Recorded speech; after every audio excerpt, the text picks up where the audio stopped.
দেখো বন্ধুরা, এটি আমাদের গাছের বেল। পাকা গাছ থেকে পড়েছিল। আমি দেখো এখন শরবত বানাবো, ফাটিয়ে নিলাম। দেখো ফাটিয়ে নিয়ে এবারে আমি চামচের সাহায্যে ভেতরের সমস্ত কিছু বেলের ভেতরে সবগুলো আমি দেখো বের করে নিচ্ছি। ভালো করে বের করে নেব সব। দেখো দুটো হয়েছে, তা যাই হোক। দেখো আমার কিন্তু সব বার করা হয়ে গেল, হাতটাও কাচিয়ে নিলাম। আর এবার অল্প অল্প করে জল দেব আর ভালো করে চটকাবো। এইভাবে ভালো করে চটকাবো আর অল্প আবার জল দিচ্ছি। দেখো জল দিয়ে আবার চটকে নিচ্ছি। এরকম অল্প অল্প করে জল দিয়ে দিয়ে চটকাতে হবে। তারপরে ওই তোমার ওইগুলো ওই আঁশ আর অনেক বিচি থাকে। আর বেলটা কিন্তু ভীষণ মিষ্টি, আমাদের গাছের বেল ভীষণ মিষ্টি বেলটা। তা যাই হোক, দেখো আমি ভালো করে একদম চটকে নিচ্ছি যাতে সমস্ত কিছু একদম বের হয়ে যায়। এবার আবার হাতটা কাচিয়ে নিলাম, কারণ আমরা বাঙালিদের হাত কাচানোর একটা অভ্যাস আছেই।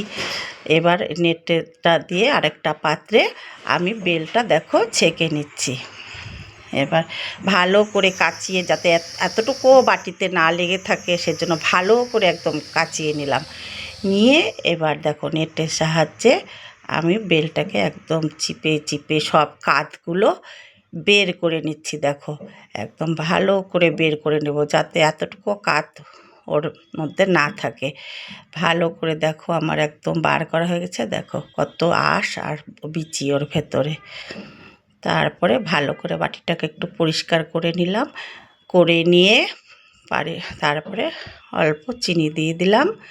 চিনি আর দেখো এই বিট নুন আমার ঘরে কড়াই থাকে, আমি নিজে করে রাখি।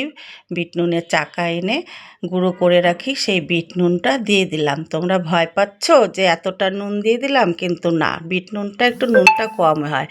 যাই হোক, আমি একটু টেস্ট করে নিলাম ঠিক স্বাদ হয়েছে কি না, কারণ নিজের মুখের স্বাদেই কিন্তু স্বাদ অন্যকে দিতে হয়। আগে নিজে টেস্ট করে তারপরে অন্যকে খাওয়াতে হয়, আমি তো সেটাই জানি। যাই হোক, আমি একটু খেয়ে দেখে নিলাম। দেখে নিয়ে এবার আমি গ্লাস আনতে গেছি আর কি। গ্লাস নিয়ে আসবো। গ্লাস নিয়ে এসে এবার পরিবারের সবাইকে দিব। আর এই দুপুরবেলায় কিন্তু বেলের শরবতটা খুব ভালো লাগে, কারণ এখন হালকা হালকা গরম পড়ছে। আর এই রোদের সময়টা বেলের শরবত খেলে শরীরটা ভীষণ শীতল হয়ে যায়, তাই না বলো বন্ধুরা? আমি ঠিক বললাম কি না? যাই হোক, দেখো আমি এবার কাচের গ্লাস নিয়ে এসেছি।